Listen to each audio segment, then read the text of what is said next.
तो एक बड़ा ब्रांड, एक सफल ब्रांड आखिर बनता कैसे है?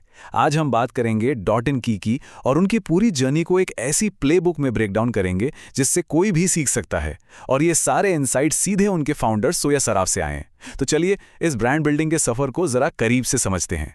20,000 करोड़ रुपए, ये कोई छोटा मोटा नंबर नहीं है ना? असल में ये भारत के ब्यूटी और पर्सनल केयर बाजार में अगले 5 से 7 सालों में नए ब्रांड्स के लिए जो मौका है, ये उसका साइज है। मतलब मार्केट में इतनी बड़ी जगह अभी भी खाली है, और इसीलिए डॉट इन की जैसी कहानियों को समझना और भी जरूरी हो जाता है। तो चलिए प्लेबुक का पहला कदम देखते हैं, और ये शायद सबसे जरूरी कदम है, अपनी वाइट स्पेस ढूंढना। अब आप सोच रहे होंगे ये वाइट स्पेस क्या चीज है? देखिए, इसका सीधा सा मतलब है एक भीड़ भरे बाजार में अपने लिए एक खाली जगह खोजना, एक ऐसी जरूरत को पकड़ना जिसे बड़े बड़े ब्रांड्स भी अनदेखा कर रहे हैं। और ये खाली जगह मिलती कैसे है? इसका राज है बड़ी कैटेगरीज के अंदर और गहराई में जाने में। जैसे फेस केयर को ही ले लीजिए। सुनने में लगता है कि ये तो बहुत बड़ा और भीड़-भाड़ वाला बाजार है, लेकिन अगर आप इसे तोड़ना शुरू करें तो आपको सनस्क्रीन की एक सब कैटेगरी मिलेगी, और उसके भी अंदर जाएंगे तो टिंटेड सनस्क्रीन, मिनरल सनस्क्रीन, मतलब और भी छोटी छोटी दुनिया बसती हैं। और यहीं पर इन्हीं छोटी जगहों पर नए ब्रांड्स के लिए सोना छिपा होता है। तो ठीक है, वो सोना मिलेगा कैसे? इसका एक नक्शा है और उसके 3 पिलर्स हैं। पहला, एक खास डेमोग्राफिक पर फोकस करो, मतलब आपके ग्राहक कौन हैं, उनकी उम्र क्या है, वो क्या पसंद करते हैं।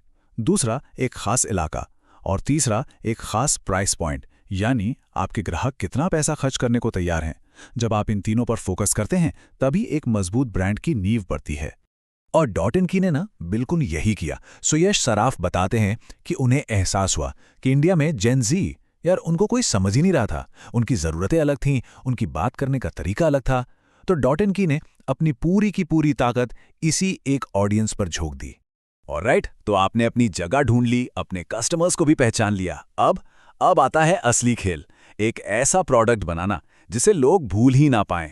और इसके लिए डॉट इन की ने एक डबल अटैक वाली स्ट्रैटेजी अपनाई। देखो, इस खेज को समझना बहुत जरूरी है। पहली बिक्री वो पैकेजिंग करवाती है। जब कोई किसी शेल्फ पर सैकड़ों प्रोडक्ट्स देखता है तो उसकी नज़र उसी पर टिकती है जो सबसे अलग, सबसे हटके दिखे। लेकिन ग्राहक वापस सिर्फ तभी आता है जब प्रोडक्ट असल में काम करे, जब उसका फॉर्मूला इतना असरदार हो कि नतीजे दिखने लगें। क्या कमाल की एनालॉजी है। सोचिए, जब बाजार में हर दूसरा ब्रांड एक आम आदमी की तरह दिख रहा हो, तो आपकी प्रीमियम पैकेजिंग आपके ब्रांड को शाहरुख खान बना देती है। ये सिर्फ एक डिब्बा नहीं है, ये पहली नज़र का प्यार है जो ग्राहक को आपकी तरफ खींच लाता है। और डॉट इन की ने सिर्फ शाहरुख खान वाला लुक बनाया नहीं, बल्कि उसे कॉपी प्रूफ भी बनाया। उन्होंने अपने बिजनेस के चारों तरफ एक मजबूत खाई खोदी जिसे कोई पार ना कर सके। 15 से 20 करोड़ रुपए सिर्फ 40-50 कस्टम मोल्ड्स पर लगा दिए। मतलब ऐसे सांचे जो सिर्फ उनके लिए बने थे, कोई और उन्हें कॉपी नहीं कर सकता। ऊपर से 10 से ज्यादा पेटेंट भी ले लिए। ये खर्च नहीं, ये एक ऐसा निवेश था जिसने उनकी पहचान को बचा लिया। तो प्रोडक्ट दमदार है, पैकेजिंग किलर है, पर अब इसको लोगों तक पहुंचाना भी तो है। अब बारी है लॉन्च की और दुनिया की नजरों में आने की। ये वो स्टेज है जहां स्ट्रैटेजी के साथ साथ फाउंडर का जुनून और हसल काम आता है। पहले 100 कस्टमर्स कहां से लाएं? शुरुआत बहुत सिंपल होती है। स्टेप 1, आपके दोस्त, आपकी फैमिली, वही आपके पहले सपोर्टर बनते हैं। फिर अपने सोशल मीडिया पेज बनाओ और कहानी बताना शुरू करो। और सिर्फ 500 या 1000 रुपए के छोटे से बजट से मार्केटिंग शुरू करो। मकसद बिक्री नहीं, मकसद है फीडबैक का चक्कर शुरू करना, ये जानना कि लोगों को क्या पसंद आ रहा है और क्या नहीं। और जब हम हसल की बात करते हैं ना, तो इस कहानी से बेहतर कुछ नहीं। डे 1 नायिका को ईमेल भेजा, कोई जवाब नहीं, तो क्या किया? घर बैठ गए? नहीं, डे 2 मुंबई की फ्लाइट पकड़ ली और सीधे उनके दफ्तर पहुंच गए। 2 घंटे इंतजार किया, मीटिंग हुई, और सिर्फ 7 दिन के अंदर प्रोडक्ट नायिका पर लाइव था। ये दिखाता है कि कभी कभी सबसे अच्छी स्ट्रैटेजी होती है बस दरवाजा खटखटाते रहना। अब ब्रांड लॉन्च हो गया, शुरुआती सेल्स भी आ रही थी। लेकिन फिर कहानी में एक ट्विस्ट आता है, और यहीं से डॉट इन की का सबसे बड़ा लेसन निकल कर आता है।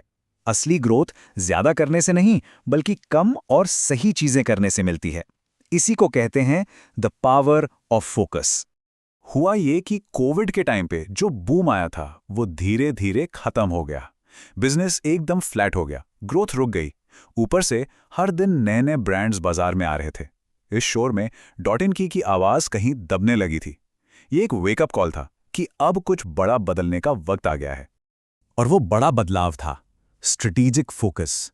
सुनने में ये बड़ा आसान लगता है, पर असल में ये किसी भी बिजनेस के लिए सबसे मुश्किल कामों में से एक है। फोकस का मतलब सिर्फ ये तय करना नहीं है कि क्या करना है। इसका असली मतलब है ये हिम्मत दिखाना कि क्या नहीं करना है।